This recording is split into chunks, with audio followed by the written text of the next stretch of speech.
Tajuk yang diberikan kepada saya adalah amanah menjaga negeri dan iman. Ada dua yang perlu kita jaga. Yang pertama adalah tempat kita, hubbul watan minal iman. Menjaga tempat negeri kita lahir, tempat kita besar, tempat kita hidup, minal iman, bagian daripada iman. Bukan hadis Nabi, ini kata-kata hikmah. Sebab Nabi Muhammad SAW dia duduk selama 10 tahun di kota Al-Madinah Al-Munawwarah. Itulah mengapa disebut dengan Madani. Madani maksudnya orang Madinah. Kalau orang Makkah, Makki. Kalau orang Mesir, Misri. Kalau orang Irak, Iraqi. Ada orang Bongawani, orang Bongawan. Nah, jadi biasanya kalau yang mulia-mulia itu selalu dinisbatkan kepada awan. Ada bangsa. Kalau kita nak katakan bangsa ini mulia, bangsawan, bangsa yang hidup di awan. Nah, ini Bongawan, dekat juga dia dengan awan. Saya pun baru turun dari awan tadi, landing naik helikopter. Sampailah kita berjumpa hari ini. Mudah-mudahan perjumpaan kita ini diridhai Allah Subhanahu wa taala. Amin ya rabbal alamin. Malam tadi di stadium, sebelumnya di Tungku di masjid. Saya bagi tazkirah pula di surau. Di surau sudah, di masjid sudah, sampai di Bongawan ini di pasar, di tamu. Nah, jadi di sini ada istilah kata Datuk Arifin Muhammad Arif, ada tamu. Tamu maknanya di tempat kami pasar, pasar Isnin, pasar Khamis, pasar Selasa, kerana orang semua berkumpul. Nabi Muhammad SAW dia tidak hanya mengajarkan orang berzikir, baca Quran, sembayang, puasa, tidak, tapi dia membina untuk memperkuatkan ekonomi masyarakat. Dia juga buat tamu di kota Al-Madinah Al-Munawwarah. Nabi berjalan, ketika Nabi berjalan, Nabi masukkan tangan dia ke dalam tepung. Ada riwayat menyebut dalam kurma. Dia masukkan tangan dia ke dalam, tiba-tiba kurma yang di dalam ni basah, yang di luar kering. Biasa orang kalau dia nak beli kurma atau beli tepung gandum, dia beli yang kering. Sebab kalau basah ni busuk. Bila Nabi masukkan tangan dia ke dalam, Nabi rasa di dalam ni ada basah. Lalu Nabi tanya, wahai peniaga, kenapa yang di dalam ini basah? Kenapa yang di luar ni kering? Kata peniaga menjawab, asabahul matar, kena hujan ya Rasulullah. Lalu kena hujan, tepung yang di dalam ni basah. Saya ambil tepung yang kering, saya letakkan di luar, sehingga orang yang membeli dia tengok kering, tapi bila nak disukat, nak ditimbang, dia masukkan yang basah sekali. Marah Nabi. Apa kata Nabi? Man ghasyana falaysa minna. Siapa yang menipu, siapa yang berkhianat, dia bukan umat Nabi Muhammad sallallahu alaihi wasallam. Nabi-nabi sebelumnya tak ada masuk ke tamu, tak ada masuk ke pasar. Sebab nabi-nabi sebelumnya hanya beribadah saja. Nabi Isa hanya beribadah saja. Nabi Musa hanya beribadah saja. Tapi Islam dia memberikan dua. Dalam doa kita yang selalu kita baca, Rabbana atina fid dunya hasanah wa fil akhirati hasanah. Sebab bagaimana kita nak dapat akhirat hasanah kalau dunianya tak hasanah? Maka Nabi mengatakan at-tajir, peniaga. Peniaga, Nabi tak ada sebut ahli ibadah. At-tajir, peniaga. As-saduq, jujur. Amin, amanah. Peniaga yang jujur, yang amanah, bila dia mati dia akan dapat 4. Ma'an nabiyyin, dia bersama dengan nabi-nabi. Wasiddiqin, dia bersama dengan orang yang benar. Wasyuhada, dia bersama dengan orang mati syahid. Wassalihin, dia bersama dengan orang yang soleh. Jadi Islam membuka cara berpikir manusia yang sebelumnya dia boleh masuk surga hanya dengan sembahyang, baca Quran, berzikir. Tapi setelah Islam datang, kamu masuk surga tidak hanya dengan sembahyang, puasa sunat, baca Quran, tapi menjadi peniaga pun kamu juga boleh masuk surga dengan syarat adil, jujur, amanah. Ada satu surah dalam Al-Quran, surahnya bercerita tentang sukatan, tentang timbangan. Puan-puan, tuan-tuan, muslimin, muslimat, hafaz surah ini. A'udzubillahi minasyaitonirrajim. Wailul lil mutaffifin. Celaka orang yang curang pada sukatan. Alladzina idza talu 'alan nasi yastawfun. Kalau dia membeli, dia nak sukatan timbangan itu penuh. Wa idza kaluhum aw wazanuhum yukhsirun. Tapi kalau dia menjual, dia buat sukatan itu kurang. Biasanya sukatan itu mereka buat dua. Kalau dia berjual, dia buat sukatan itu kurang, bagian bawahnya dia pukul ke atas supaya berkurang gandum, tepung. Tapi kalau dia membeli, dia buat penuh ke bawah. Inilah orang-orang yang curang dalam sukatan. Maka dalam Islam ada orang yang sembayangnya rajin, duha, qabliyah, ba'diyah, tahajud, witir, sembayang tasbih, puasanya banyak, Isnin, Khamis, puasa Ayyamul Bait 13, 14, 15, puasa Asyura 9, 10, 11. Tapi rupa-rupanya dia curang, dia berkhianat dalam sukatan, dalam perniagaan. Kata Nabi, ya'ti yaumal qiyamah, ada orang yang nanti datang pada hari kiamat, bisyamin, puasanya banyak, wasalatin, sembayangnya banyak, wazakatin, zakatnya banyak, wahajin, hajatnya banyak. Tapi ternyata pahala puasa hilang, pahala zikir melayang, pahala sedekah terbang. Sebab apa? Sebab aniaya. Kalau saya peniaga, saya buat sukatan yang 1 kilogram sebenarnya 950 gram, kurang setengah ons. Kalau satu hari ada orang membeli kepada saya 20 orang, berarti satu hari saya sudah curang 1 kilogram. Berarti satu bulan saya sudah curang 30 kilo. Berarti kalau setahun banyak. Maka bila saya curang, nanti di akhirat saya akan mencari orang-orang yang dulu saya khianati dan saya mesti balikkan lagi. Tidak selesai dengan menangis di pintu Ka'bah, tak cukup hanya dengan berdoa Rabbighfirli. Kalau dosa kepada Allah Ta'ala, sembahyang sunat taubat selesai. Ma min muslimin yudhnibu dzamban. Ada orang khilaf, dia silap, dia salah, dia kemudian sembahyang sunat taubat, usolli sunnat taubat rakaataini lillahi ta'ala, thumma yastaghfirullah. Selepas itu dia istighfar, ghafarallahu lah, semua dosanya diampunkan Allah. Kalau dosa pada manusia. Tapi kalau dosa kepada Allah, lepas dengan sembahyang sunat taubat, istighfar. Tapi kalau dosa kepada manusia, 10 orang, 20 orang, di akhirat kita mesti mencari mereka dan belum tentu berjumpa di akhirat. Maka lebih baik minta maaf di dunia. Memang saya baru sekali ini datang ke Bengawan, tapi suara saya, video saya mungkin tiap-tiap hari datang kepada orang Bengawan, masuk ke dalam TikTok. Mungkin ada kata saya yang menyinggung perasaan, mungkin ada cakap saya yang merosakkan perasaan hati dia.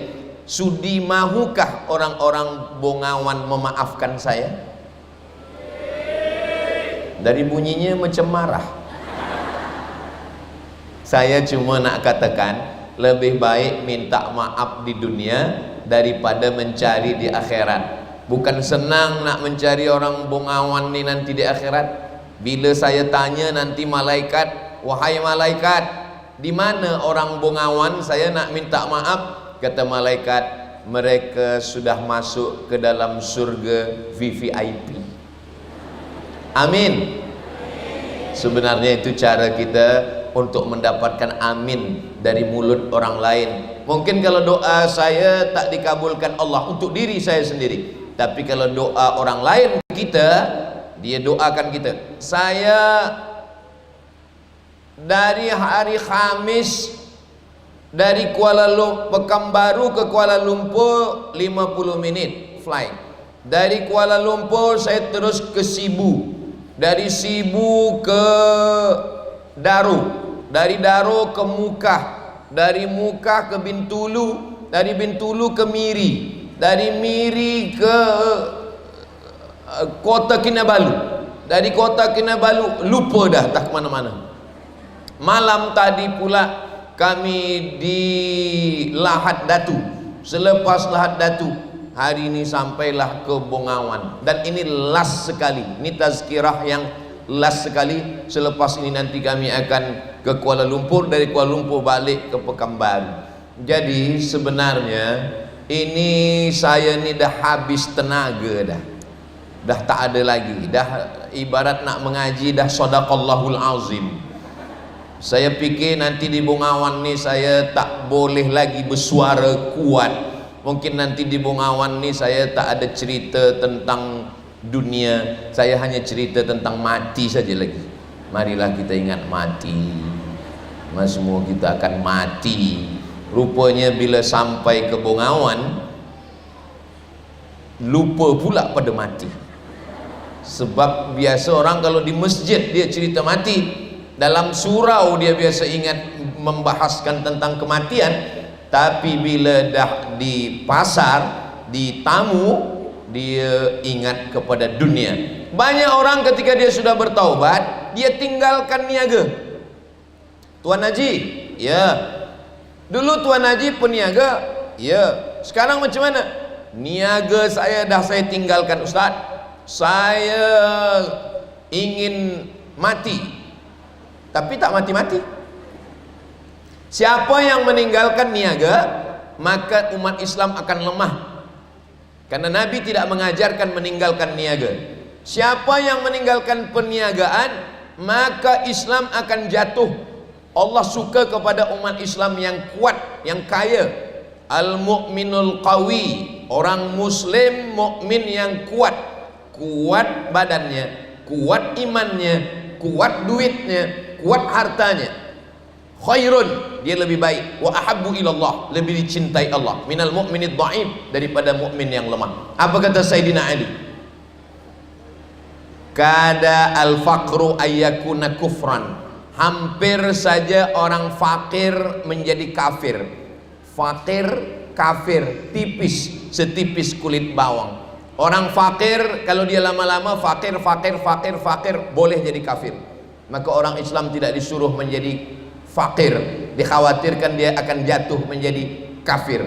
Jadi memang saya selama perjalanan dakwah, ziarah dakwah ini baru hari inilah. Dulu saya pernah dibawa oleh yang berhormat Datuk Dr. Arifin Muhammad Arif di Malam. Kita buat juga di Tamu, di pasar juga, di Membakut masa itu. Tapi selepas itu saya dibawa hanya ke surau, ke masjid. Hari ini saya amat sangat senang sekali, sebab banyak orang yang kadang dia tak nak pergi ke surau. Kenapa dia tak nak pergi ke surau dengan tazkirah? Sebab beberapa kawan dia pergi ke surau, 2 kali ke surau meninggal.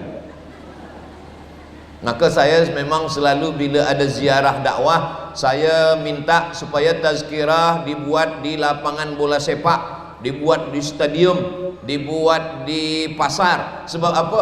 Sebab memang ada beberapa orang yang takut ke surau. Saya ni takutlah ke surau. Kenapa? Surau ni menakutkan, Ustaz Abdul Somad. Di hadapan pintu sebelah kanan ada pula peti jenazah. Masuk ke dalam, ustadznya semua cerita tentang mati. Malam ini tazkirah kita tentang malam pertama di alam barzakh. Esok ustadz pula cerita mati. sampai jamaah ni lupa nama ustaz. Itu ustaz siapa? Ustaz mati. Sebab bila dia datang cerita mati saja. Inilah yang membuat Islam cerita mati tak salah. Sebab Nabi mengatakan wa kafa bil mauti wa'iza. Cukuplah kematian sebagai nasihat. Kullu nafsin dha'iqatul maut. Semua yang bernyawa pasti mati.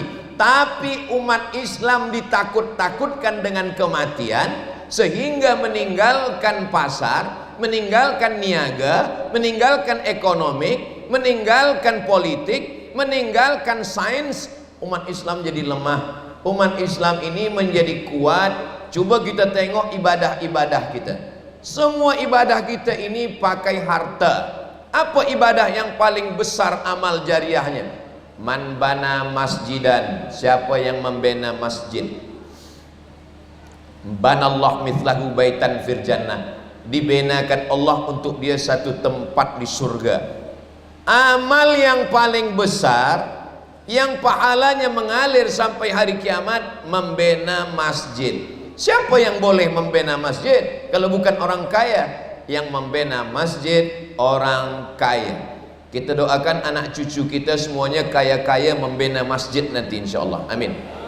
Saya berdoa pada Allah, mudah-mudahan anak saya ketiga-tiganya nanti membina masjid.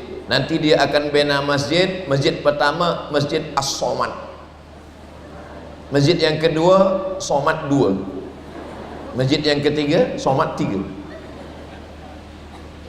Apalah yang boleh dibalaskan anak kita. Puan tuan juga anak-anak dia nanti akan membina masjid nanti insyaAllah. Amin. Saya membina masjid. Nama masjidnya saya buat Masjid Hajjah Rohana. Orang tanya, masjid biasa Masjid Al-Ikhlas, masjid biasa Masjid At-Taqwa, masjid biasa Masjid Al-Jihad.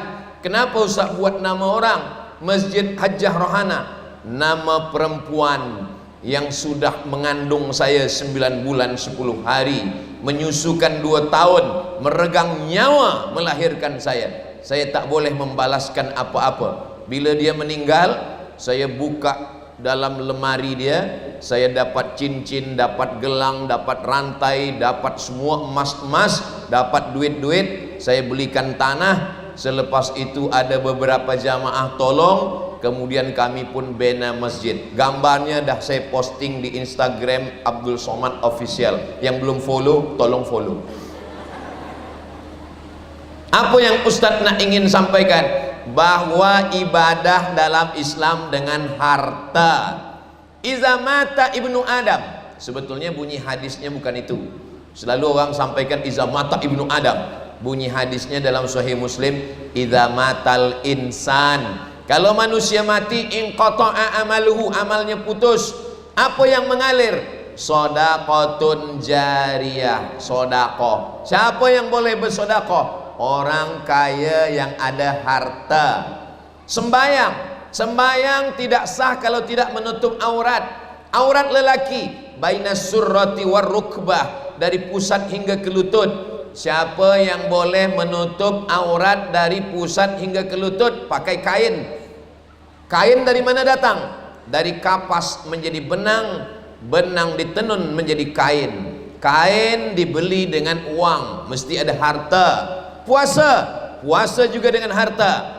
Mana ada puasa dengan harta? Puasa kan tahan makan, tahan minum, betul. Tapi kata Nabi, tasahharu fa inna fis sahuri barakah. Makan sahur dapat barakah.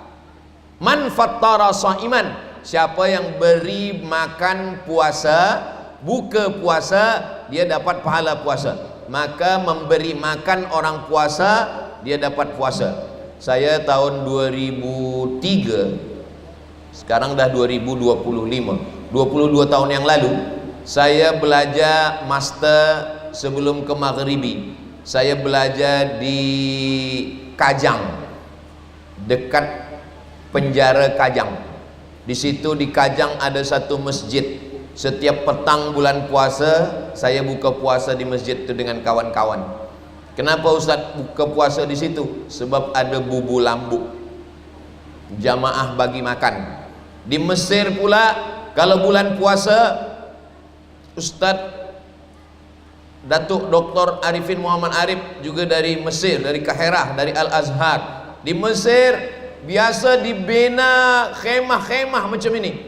Ada di jalan itu dibuatkan kerusi dengan meja panjang.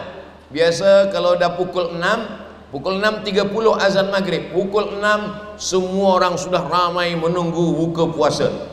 Mesir tak kaya macam Saudi Arabia. Kalau Saudi Arabia mereka bersedekah sebab minyak dia banyak, tapi Mesir negeri yang sebenarnya tidak kaya, susah, tapi orang bersedekah ramai. 3 hari. Hari pertama ayam, hari kedua ikan, hari ketiga kambing. Ayam itu orang Mesir memotong ayam 2 kali potong. Potong 1, potong 2. Ayam hanya 4 saja. 1 ekor ayam untuk 4 orang. Kadang di tempat kita 1 ekor ayam ni kita pun lupa ini entah ayam entah apa, lain sudah hilang, hancur. Begitulah mereka bersedekah. Siapa yang boleh memberikan makan puasa orang yang berpuasa? Orang yang ada harta. Syahadat, solat, zakat. Yang boleh berzakat orang yang sampai nisab. 40 ekor kambing, 1 kambing. 5 ekor onta, 1 kambing. Harta 85 gram emas. Sesiapa yang ada harta 85 gram emas, dia keluarkan zakatnya 2.5%. Maknanya 85 gram emas. Lelaki tak boleh guna emas. Lelaki kalau dia ada emas yang batang, bukan emas cincin, lelaki tidak guna emas. Tapi kalau perempuan, tentang perempuan ini zakat dia agak beza sikit. Kalau puan, makcik, ada gelang, ada cincin, ada subang, ada rantai, menurut 2 mazhab. Mazhab yang pertama, mazhab Hambali, dikumpulkan semua gelang, rantai, cincin ini, keluarkan zakatnya hanya sekali seumur hidup saja. Nanti bila ada orang bertanya macam mana emas perhiasan bagi perempuan, kumpulkan semua, keluarkan sekali seumur hidup 2.5%. Tapi kalau emasnya sampai 200 miskol, 200 miskol itu 850 gram, sekilo kurang 1,5 ons. Kita doakan muslimat-muslimat ni emasnya 2 kilo, amin. Kalau ada orang emas dia 2 kilo, kalau dia pergi hadir walimah, menunduk. Sebab apa? Sebab rantainya 1 kilo. Menunduk aja. Kenapalah? Kalau ada orang yang pergi tazkirah pengajian, dia menunduk aja. Mungkin di dalam jilbabnya itu ada emas 1 kilo. Siapa yang emasnya 850 gram? Mudah mengingatnya. Kalau nisab emas laki-laki 85 gram. Kalau perempuan perhiasan 850 gram, maka zakatnya tetap 2.5%. Dikeluarkan zakat. Saya cuma ingin nak mengatakan, sembayang dengan harta, puasa dengan harta, zakat memang harta, haji. Hajilah yang paling banyak mengeluarkan harta. Saya tak tahu di Sabah ni berapa lama menunggu. Kalau di Pekanbaru Riau itu bila dia register sekarang 2025, dia baru boleh pergi haji 2045. 20 tahun menunggu, Datuk. Di Sabah berapa tahun? 50 tahun.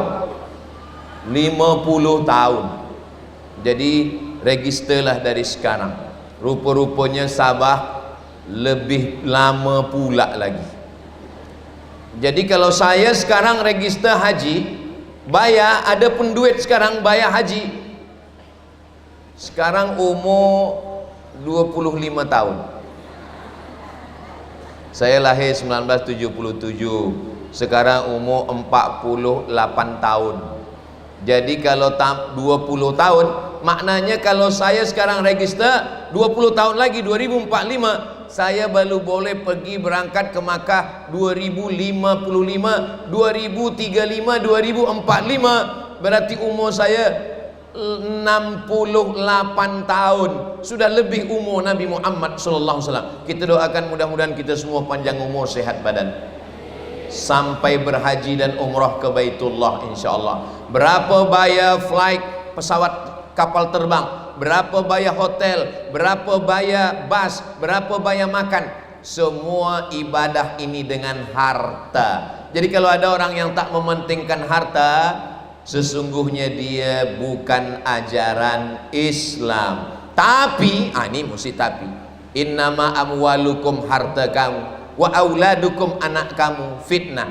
Islam datang bukan menyuruh kita meninggalkan dunia. Apa kata Nabi waktu haji wada? Laisa bi khairikum man taraka dunyahu li akhiratihi. Orang yang baik bukan orang yang meninggalkan dunia untuk dapat akhirat. Wala akhiratahu li dunyahu. Bukan pula mengejar akhirat hingga tinggal dunia, mengejar dunia lupa akhirat. Bukan. Liusiba minhuma jami'an, dapat dua-duanya. Mudah-mudahan kita semua yang hadir ni dapat dua-duanya insyaallah. Rabbana atina fid dunya hasanah wa fil akhirati hasanah wa qina azabannar.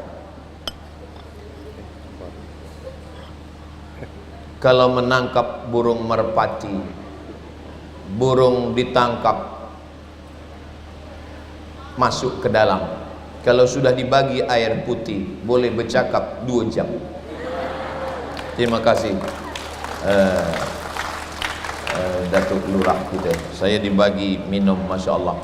Ini kalau dah ada air putih macam ini lama tazkirahnya. Muslimin muslimat yang dimuliakan Allah Subhanahu wa taala, menjaga negeri dengan harta. Sebab kalau tidak ada harta, kita tak ada kuasa. Sebab kalau kita tak ada kuasa, kuasa boleh diambil orang lain. Maka Nabi Muhammad SAW membuat pasar. Kenapa dia tidak guna pasar orang Yahudi? Sebab orang Yahudi curang, jahat, khianat. Maka dibuatlah pasar di Madinah. Di mana pasar Madinah itu? Letak pasar Madinah itu, tamu Madinah itu letaknya di pintu Babus Salam. Pintu Babus Salam yang sekarang. Masjid Nabawi zaman Nabi kecil.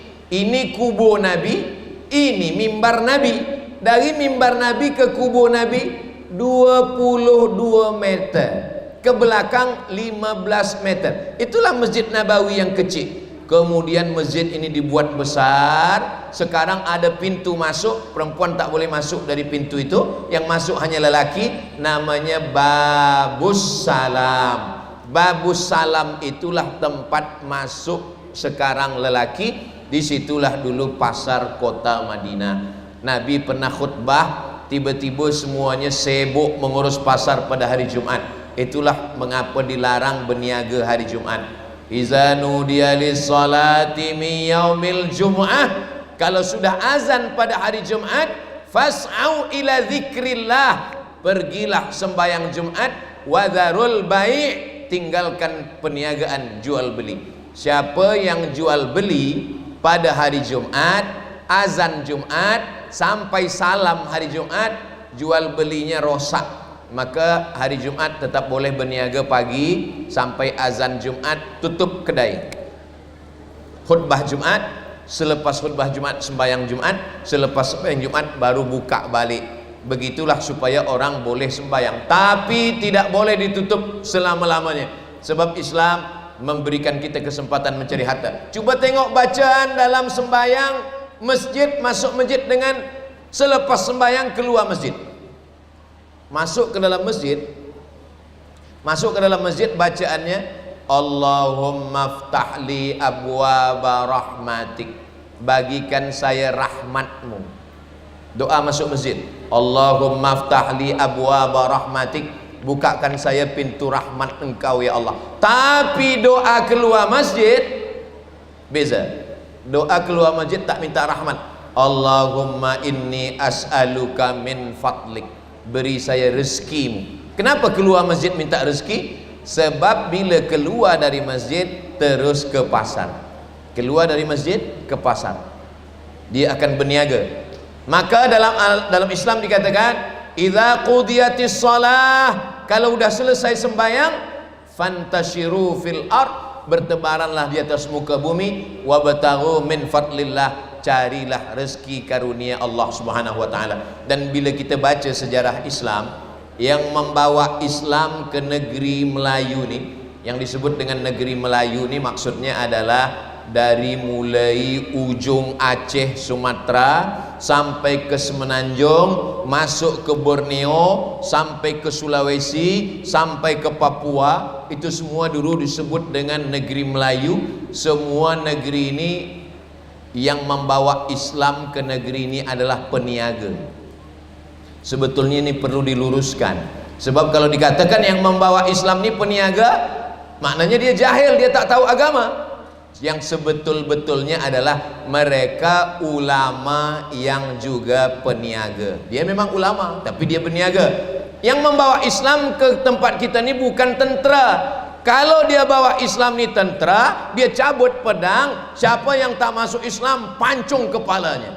Tapi Islam datang ke tempat kita dengan lemah lembut. Wa ma arsalnaka illa rahmatan lil alamin. Lemah lembut.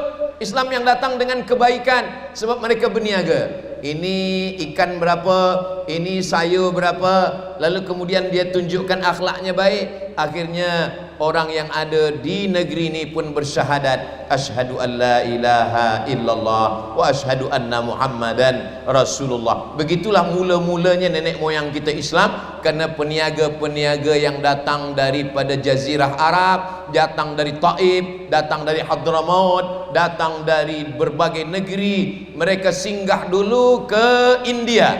Ada satu negeri di India itu yang mazhabnya, rasa-rasanya tak mungkin Islam yang datang ke negeri Melayu dari India, Ustaz Abdul Somad. Kenapa tak mungkin? Sebab India mazhabnya Hanafi, sedangkan kita mazhab Syafi'i. Mana mungkin Hanafi jumpa dengan Syafi'i? Ada satu kawasan yang mazhabnya Syafi'i, namanya Gujarat. Orang dari Gujarat inilah yang datang ke tempat kita, peniaga-peniaga. Itulah kenapa kita tetap berislam mazhab Syafi'i. Datang lagi daripada Yaman. Yaman itu pun mazhabnya Syafi'i, dan mereka peniaga-peniaga. Nabi Muhammad SAW pun juga peniaga. Nabi berjumpa dengan Khadijah, itu berniaga. Yang punya barang-barang, benda-benda ni Khadijah. Datanglah Nabi Muhammad SAW membawakan barang niaga, namanya sekarang disebut dengan mudharabah, bagi hasil.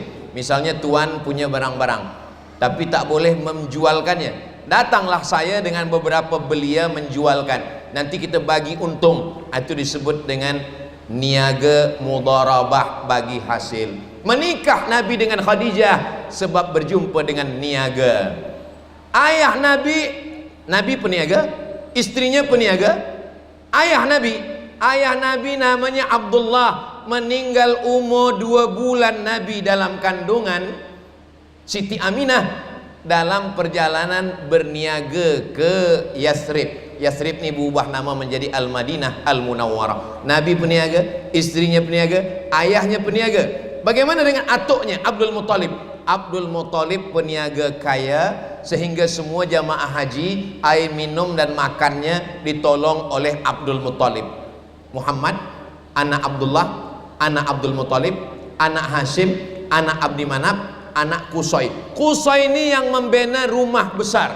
Ada rumah besar di Makkah namanya Darun Nadwah, rumah Nadwah, tempat berkumpul. Tempat berkumpul itu dibina oleh atuk daripada Nabi Muhammad, bernama Muhammad, anak Abdullah, anak Abdul Muttalib, anak Hashim, anak Abdi Manaf, anak Qusay. Qusay ini yang membina, maknanya mereka keturunan orang kaya-kaya. Ketika turun ayat riba, la ta'kulur riba, pinjam 100 ringgit bayar 110 riba. La ta'kulur riba, jangan kamu makan riba, at'afam mudha'afah, berlipat-lipat ganda. Ayat riba turun, riba pertama yang diharamkan adalah riba Abbas. Siapa Abbas? Ayah Nabi Muhammad, lelaki adik-beradik saudara kandung 10, tapi yang masyhur yang kita kenal ada 5. Abdullah, lupa pula. Abdullah bin Abdul Muthalib, Abbas bin Abdul Muthalib, Hamzah bin Abdul Muthalib, Abu Lahab bin Abdul Muthalib. Ini semua anak-anak Abdul Muthalib peniaga. Abu Lahab peniaga dan Hashim peniaga, Abbas peniaga. Abbas inilah ayat pertama tentang riba. Maknanya mereka ni keluarga peniaga. Lalu orang menyatakan Nabi Muhammad itu miskin, susah. Kita tengok ada orang India namanya Syekh Safiur Rahman Al-Mubarakfuri menulis kitab sirah sejarah Nabi. Kata dia, Nabi menikah dengan Khadijah, maharnya 20 ekor onta.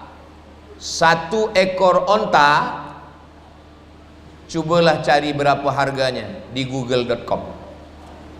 Maharnya 20 ekor onta. Maknanya mahal, maharnya tinggi. Saya sebenarnya segan nak cakap cerita mahar nih, sebab nanti saya takut pemuda-pemuda belia marah dengan saya. Sebab Ustaz Somad cerita mahar 20 ekor onta, Ustaz balik mahar di Bungawan naik sebab itu. Saya cuma nak cerita bahawa Nabi Muhammad itu menikah, mahar 20 ekor onta ditambah dengan beberapa auqiyah emas.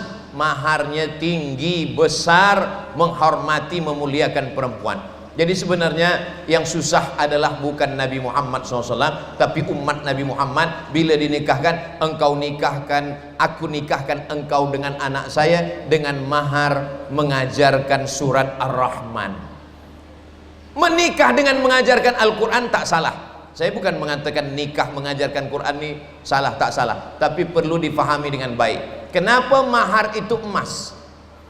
Sebab kalau berlaku perceraian atau terjadi khulu atau terjadi mahar kembali, yang dikembalikan adalah dalam bentuk emas. Kalau menikah lelaki dengan perempuan, maharnya cincin emas, rantai emas, gelang emas, dia ada duit yang dipegang. Sebab zaman Nabi tak ada duit kertas, yang ada duit emas, namanya dinar. Jadi ada yang dipegang untuk buka bisnis usaha, untuk berniaga. Tapi kalau tentang menikah mengajarkan ayat Quran, memang ada hadisnya. Ketika Nabi SAW sedang tegak berdiri, tiba saja tegak seorang perempuan. Apa kata perempuan itu? Inni wahabtu laka nafsi, saya memberikan diri saya pada engkau ya Rasulullah. Tapi Nabi terus saja bercakap. Dia memberikan dirinya kepada Nabi. Nabi macam tak ada peduli, Nabi terus bercakap. Lalu kerana dia tetap tegak, tegaklah seorang lelaki. Kata lelaki itu, ya Rasulullah, kalau engkau tak mahu, nikahkan sajalah dengan saya. Lalu kemudian Nabi bertanya, alhamdulillah sampai sekarang belum ada lagi yang macam ni terjadi. Lalu kemudian kata Nabi, kamu mau menikah dengan dia? Iya. Iltamis walau khataman min hadidin. Pergi balik ke rumah, cari maharnya. Dia cari ke rumah, mahar tak ada. Cuba cari kain, cincin besi ada, cincin besi pun tak ada ya Rasulullah. Kain ada, kain ada 1 ya Rasulullah. Nak buat mahar? Iya. Kalau kain 1 dipakai istri engkau, nanti kau sembahyang pakai apa, kata Nabi. Lalu kemudian dia pun diam, malu, dia pun balik. Karena dia malu, tak jadi nikah, dia pun balik. Nabi panggil dia. Kata Nabi, sini sekejap. Hal ma'aka minal Quran? Engkau ada hafaz Quran? Rupanya Quran pun tak pula hafaz semua. Suratu kada wa suratu kada, suratu kada. Saya ada hafaz surah ini, surah ini, surah ini. Nabi menikahkan dia. Itulah akad dengan mengajarkan Quran. Zawwajtukaha bima ma'aka minal Quran. Saya nikahkan engkau dengan dia dengan mengajarkan Al-Quran. Menikah dengan ayat Quran bagus. Kalau ada sekarang orang, belia-belia kita, penuntut-penuntut kita hafaz Quran dari pondok, rumah tahfiz Quran, madrasah tahfiz Quran, lalu ayah mertua, aku nikahkan engkau dengan anakku dengan mengajarkan surah Ar-Rahman. Biasanya orang bertanya sekarang kerana banyaknya hafaz Quran, menantu ingin hafaz Quran. Siapa nama kamu? Nama saya Al-Kautsar. Baca surat Al-Kautsar. Inna a'tainakal kautsar. Siapa nama kamu? Nama saya Imran. Baca surah Ali Imran. Oh panjang tu ayah mertua. Nama saya memang Imran, tapi sehari-hari dibaca kulhu. Bacalah kulhu. Qul huwallahu ahad, Allahu samad. Mengajarkan Al-Quran untuk mahar sah, tapi kalau terjadi sesuatu dia tak boleh dibalikkan sebab dia bukan dalam bentuk benda. Kenapa dalam Islam ada mahar?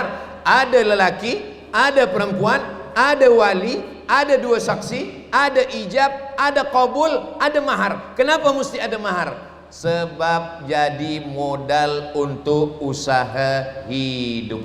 Islam tidak mengajarkan kita duduk berpangku tangan untuk menjaga negeri. Mestilah umatnya kuat sebab dia tidak boleh dijajah. Penjajahan zaman dulu adalah penjajahan politik, tapi penjajahan zaman sekarang penjajahan ekonomik, penjajahan dengan benda, penjajahan dengan uang.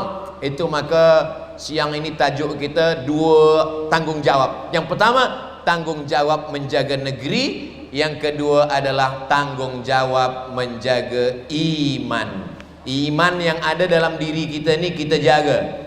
Bila kita ni sudah dapatkan iman, iman ini kalau kita sudah balik, belum, sebelum kita balik, sebelum masuk ke dalam rahim ibu kita, ketika itu kita masih dalam bentuk roh. Saya dalam bentuk roh, muslimat dalam bentuk roh, muslimin dalam bentuk roh.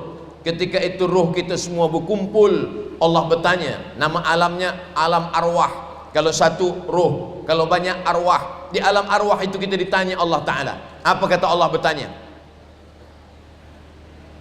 Alastu bi rabbikum, bukankah aku Tuhan kamu? Kata Allah. Semua roh waktu itu menjawab, bala syahidna, kami bersaksi engkaulah Tuhan kami. Itulah syahadat kita yang pertama. Jadi kalau ada orang selepas sembahyang Jumat, kepada muslimin muslimat, selepas sembahyang Jumat jangan dulu balik ke rumah, kita akan ada syahadat mu'allab mau masuk Islam. Itu syahadat yang kedua. Syahadat yang pertama sudah ada di alam arwah, hanya saja dia lupa, roh dia masuk ke dalam perut orang tak Islam. Tapi kita alhamdulillah, saya masuk ke dalam rahim, maaf, perut orang Islam di Pulau Sumatera sana, orang Melayu, maka saya jadi orang Melayu. Ada yang masuk ke dalam perut orang Bugis di Makassar, dia menjadi orang Bugis Makassar. Ada yang masuk ke dalam perut orang Brunei, ada yang masuk ke dalam perut orang Semenanjung. Itu bukan kemahuan kita, itu takdir dari Allah Subhanahu wa Ta'ala. Maka sebelum masuk ke dalam perut ibu kita, kita sudah bersyahadat. Tapi syahadatnya bukan seorang, syahadat bersama-sama. Semua roh mengatakan bala syahidna, kami bersaksi. Selepas dari alam arwah itu, kita pun masuk ke alam rahim. Inna ahadakum yujma'u khalquhu fi batni ummihi arba'ina yawman nutfah, 40 hari dalam bentuk cecair. Summa yakunu alaqatan misla dhalik, 40 hari dalam bentuk darah. Summa yakunu mudghatan misla dhalik, 40 hari dalam bentuk daging.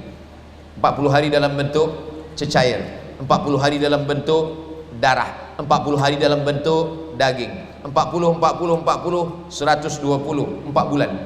Selepas 4 bulan, yursalul malaku, Allah kirim malaikat. Malaikat membawa ruh yang sudah bersyahadat tadi. Masuklah ke dalam rahim, berdetaklah hidup, ditunggulah hingga 9 bulan 10 hari, lahir, diingatkan lagi dia dengan tauhid. Itulah ayah azan di telinga sebelah kanan. Asyhadu an la ilaha illallah, azan di tengah telinga sebelah kanan. Dan kemudian diingatkan lagi, subuh ingat, zuhur ingat, asar ingat, maghrib ingat, isya ingat. At-tahiyatul mubarakatus salawatut thayyibatulillah. Assalamu alayka ayuhan nabi wa rahmatullahi wa barakatuh. Wassalamu alayna wa ala ibadillahi salihin. Asyhadu an la ilaha illallah. Berapa kali kita ulang syahadat sehari? Kita hitung, kita kira sama-sama. Azan subuh, asyhadu anna muhammadar rasulullah, asyhadu anna muhammadar rasulullah. Qamat, asyhadu anna muhammadar rasulullah. Tahiyatul masjid, asyhadu an la ilaha illallah, asyhadu anna muhammadar rasulullah. Qabliyah subuh, asyhadu an la ilaha illallah, asyhadu anna muhammadar rasulullah. Salat subuh, asyhadu an la ilaha illallah, asyhadu anna muhammadar rasulullah. Zuhur, asar, maghrib, isya, satu hari kita ulang syahadat. Sebelum nikah, apa kata qadi kepada wali? Asyhadu an la ilaha illallah. Kenapa diulang syahadat? Sebab takut mungkin syahadatnya sudah batal, mentajdid, takut khawatir syahadatnya rosak. La yazni zani hina yazni wa huwa mu'min. Orang yang berzina imannya keluar. Wala yasriqu sariqu hina yasriqu wa huwa mu'min. Orang yang mencuri imannya tanggal. Wala yashrabu syaribu hina yashrabu wa huwa mu'min. Orang yang minum khamar imannya lepas dari badan. Yang meriwayatkan hadis ini Abdullah bin Abbas. Kata Abdullah bin Abbas, orang yang mencuri imannya tanggal, orang yang berzina imannya lepas, orang yang minum khamar imannya tercabut dari badan. Nama muridnya Ikrimah. Ikrimah ini bertanya, ayun za'ul iman, apakah iman ini boleh lepas dari badan? Fashabbaka baina asabi'ihi, dia masukkan tangannya ke dalam jari-jari. Hakadha yunza'ul iman, beginilah iman ini lepas dari badan. Hakadha yunza'ul iman, beginilah iman lepas dari badan. Ketika orang berzina, lepas iman. Ketika orang mencuri, lepas iman. Ketika orang guna sabu-sabu dadah, lepas iman. Bila imannya balik? Hina taba, ketika dia bertaubat, iman balik. Macam mana ketika iman lepas, malaikat maut datang. Mati dalam keadaan berzina, maaf, mati dalam keadaan dadah, mati dalam keadaan mabuk, mati dalam keadaan korup, mati dalam keadaan mencuri. Iman sedang lepas, malaikat maut mencabut nyawa. Itulah mengapa kita selalu minta Allahumma khtim lana bi husnil khatimah. Mudah-mudahan kita semua mati husnul khatimah insyaallah. Lahirnya dibisikkan ke telinga sebelah kanan, asyhadu an la ilaha illallah. Matinya pun dibisikkan ke telinga sebelah kanan. Penuntut-penuntut, pelajar-pelajar, bisikkan ke telinga ayah kita bila dia nak mati, ke telinga sebelah kanan, la ilaha illallah. Kalau anak tak ada, puan, isteri yang membisikkan ke telinga sebelah kanan. Esok kalau ada laki yang tak sembahyang subuh, bisikkan ke telinga sebelah kanan, la ilaha illallah. Dah pernah cuba? Esok cuba. Yang tak sembahyang subuh, insya-Allah dia terjaga subuh. Dia sangka dah marab buka, rupanya masih hidup lagi. Sebab kita ni kalau tak diingat-ingatkan, fadzakir, ingat-ingatkanlah, inna fa'ati dzikra. Manusia ni semuanya rugi. Innal insan, manusia ni semuanya rugi kecuali 4. Siapa? Illal ladzina amanu, beriman, wa amilus solihat, amal soleh. Tapi kalau hanya iman dan amal soleh tak cukup, mesti ada 2 lagi, wa tawasau bil haq wa tawasau bis sabr. Datuk Seri sudah beriman, sudah beramal soleh, cukuplah kalau untuk diri sendiri. Tapi beliau ingin supaya jangan hanya setakat iman dan amal soleh. Beliau ingin wa tawasau bil haq wa tawasau bis sabr. Ustaz Abdul Somad nanti sebelum ke airport ada waktu, nanti lalu dari Lahad Datu, nanti singgah sekejap di Bungawan, bagikan wa tawasau bil haq, saling menasihati dalam kebenaran, wa tawasau bis sabr, saling menasihati dalam kesabaran. Sebab yang dibawa mati adalah iman. Kereta besar mahal tinggal, rumah cantik tinggal. Mohon maaf, beribu-ribu maaf, saya mohon maaf kepada muslimat puan. Kalau boleh saya bertanya, boleh saya bertanya? Boleh. Kalau suami meninggal, puan ikut apa tidak? Memang kadang kejujuran itu menyakitkan. Datuk Seri, jangan jemput lagi Ustaz Abdul Somad ke Bungawan. Dia hanya merusakkan cinta kasih kami.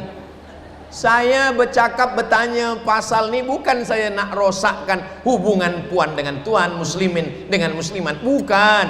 Saya cuma nak ingatkan bahawa kita semua akan meninggalkan dunia. Yatsba'ul mayyita salasun, yang mengiringi mayat hanya 3 sahaja. Yang pertama mal, kereta, motosikal, semua mengiring, tapi hanya sampai tempat parking. Yang kedua, ahluhu, anak, menantu, cucu, kawan, sahabat, jiran. Tapi hanya sampai ke tepi liang kubur. Yang masuk ke dalam tinggal satu. Yarji'usnani, yang dua balik ke rumah. Kereta balik, bini balik, anak balik. Wa yabqa wahidun, yang tinggal satu. Apa dia? Wa amaluhu, amal. Dan amal pun tak ada makna kalau tidak ada iman. Itulah mengapa kita afdaluz zikri fa'lam annahu la ilaha illallah. La ilaha illallah. Selepas la ilaha illallah, la ilaha illallah, la ilaha illallah, la ilaha illallah Muhammadur Rasulullah sallallahu alaihi wasallam. 3, kalimatu haqqin 'alaiha nahya, dengan itu kita hidup. Wa 'alaiha namutu, dengan itu kita mati. Wa biha nub'atsu, dengan itu nanti kita akan dibangkitkan di padang mahsyar. Dengan itu juga nanti kita akan masuk ke dalam surga. Mudah-mudahan kita semuanya mati dalam keadaan la ilaha illallah Muhammadur Rasulullah. Jangan menderhaka kepada ibu bapa, dikhawatirkan mati su'ul khatimah. Jangan menderhaka kepada ulama, dikhawatirkan mati su'ul khatimah. Apa kata Imam Al-Hafiz As-Suyuti? Jangan bercakap ketika azan berkumandang, yukhsha, dikhawatirkan, ditakutkan mati su'ul khatimah. Makanya kalau ada azan jangan bercakap, kita jawab asyhadu an la ilaha illallah, asyhadu an la ilaha illallah. Kalau ada kawan bercakap di sebelah, macam mana kabar, macam mana, asyhadu an la ilaha illallah, asyhadu anna muhammadar rasulullah. Jangan lupa selawat, Allahumma shalli ala sayyidina Muhammad wa ala ali sayyidina Muhammad. Sebab orang yang bakhil, orang yang disebut namanya tapi tidak mau berselawat kepadanya. Itulah maka sebelum azan semuanya bagi peringatan, innallaha wa malaikatahu yusalluna 'alan nabi ya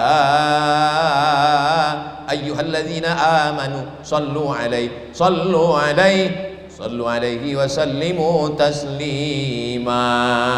Selama azan jangan bercakap. Kalaupun nak bercakap juga, mana suami awak? Selepas azan baca doa wasilah, Allahumma rabb hadhihi da'wati tammah wassalatil qa'imah ati sayyidina Muhammadan lil wasilata wal fadilah wasyarafa wad darajatal 'aliyata rafi'ah wa ba'athu Allahumma maqaman mahmudan alladhi wa'adta innaka la tukhliful mi'ad wajabat lahu syafaati. Dan wajib dia dapat syafaat. Saya tak hafaz ustaz. Tak hafaz? Iya. Gerakkan aja mulut. Cubalah print, cari di Google doa selepas azan. Ada dapat? Pilih image. Lepas print, letakkan di dekat peti sejuk. Setiap nak ambil air, baca Allahumma rabb hazin. Yang perempuan, yang muslimat, letakkan di dapur dekat memasak. InsyaAllah masak pagi, masak siang, masak malam, masak. Dah 3 bulan tak juga hafaz, ambil, bakar, masukkan ke kopi. Jangan diminum, sakit. Kita tidak pernah menghafaz Al-Fatihah. Saya tak pernah menghafaz Al-Fatihah. Tak pernah saya menghafaz Al-Fatihah Bismillahirrahmanirrahim. Tak pernah menghafaz ayat kursi. Tak pernah menghafaz kulhu. Kenapa kita boleh hafaz? Kerana selalu didengar. Itulah kenapa kita mesti bawa anak ni, selalu bawa ke masjid, bawa ke surau, menjaga iman. Iman tak boleh diwarisi, iman tak boleh diwariskan. Nabi tapi anaknya tak beriman. Ya bunayya, wahai anak saya, irkam ma'ana, mari naik ke atas sampan ayah. Anak tak beriman. Nama anaknya Kan'an, nama ayahnya Nuh. Anak tenggelam. Sa'awi ila jabalin ya'simuni minal ma'. Itulah kenapa kita selalu doa Rabbi habli minas solihin, Rabbi habli minas solihin, Rabbi habli minas solihin. Mudah-mudahan anak cucu kita hingga hari kiamat tidak ada yang murtad, semuanya dalam keadaan muslim. Berjumpa kita di dunia dan kita nanti akan bersama lagi di surga insyaallah. Amin ya rabbal alamin. Jaga iman dengan sembahyang berjamaah. Jangan sampai masjid tak ada orang sembahyang. Kalau sampai di masjid tak ada orang azan, tak ada orang iqamat, tak ada orang sembahyang, masjid kosong, istahwadat alaihimus syayatin, satu negeri itu dikuasai setan. Jangan heran orangnya kesetanan. Kenapa? Karena meninggalkan sholat berjamaah. Saya yakin dan percaya bahwa di Bungawan ini sholat berjamaah terjaga sampai hari kiamat nanti, insya Allah. Dari mana Ustaz tahu? Sebab imam-imamnya dah ready semua. Penuntut-penuntut kita daripada tahfiz Quran. Kenapa mereka pakai sorban? Karena sunnah Nabi Muhammad SAW pakai sorban. Kenapa mereka pakai jubah?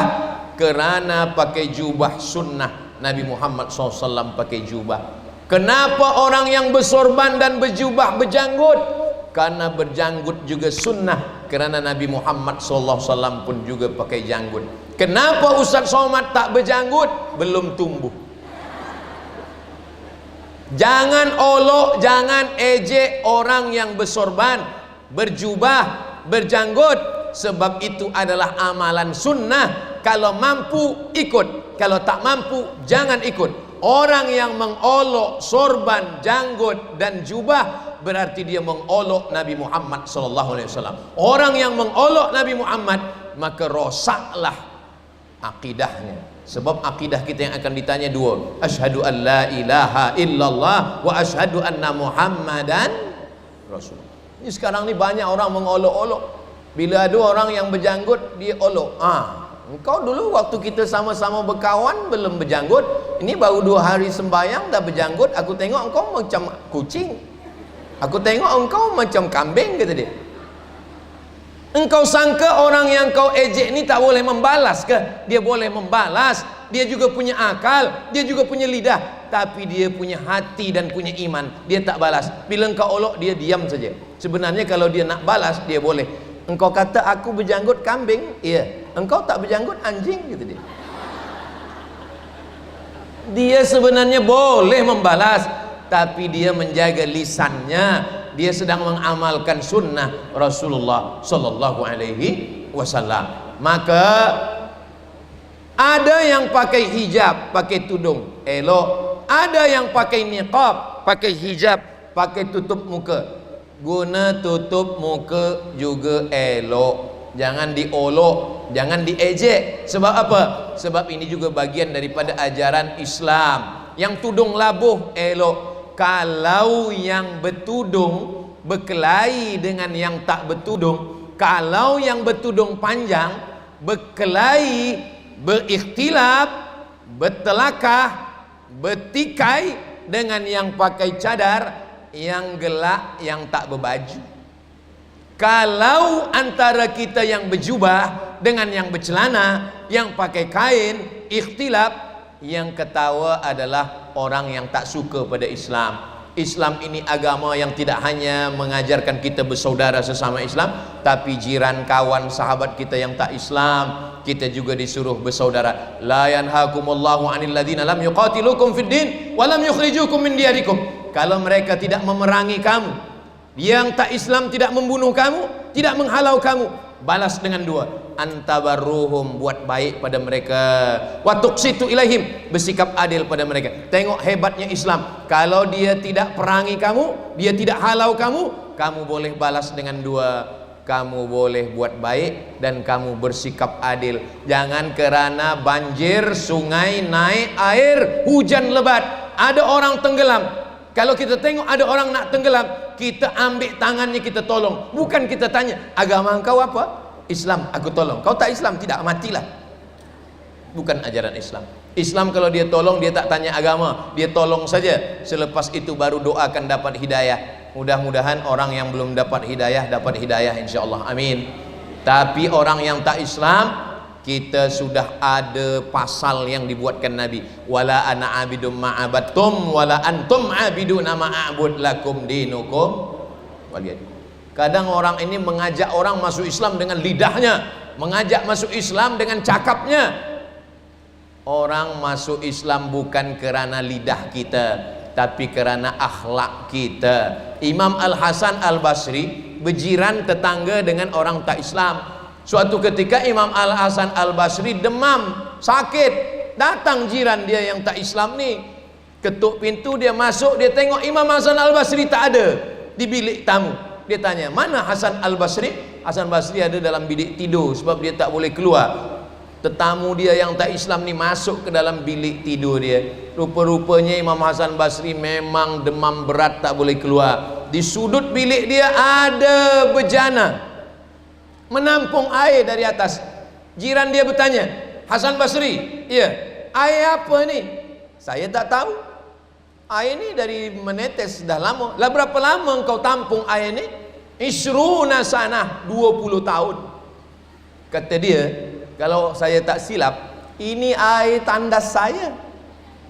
Ke bilik engkau dah 20 tahun engkau tampung, kau tak pernah komplain, kau tak pernah marah, kau tak pernah mengamuk. Agama apa yang mengajarkan engkau lembut macam ini, Hasan Basri? Saksikanlah wahai Imam Al-Hasan Al-Basri.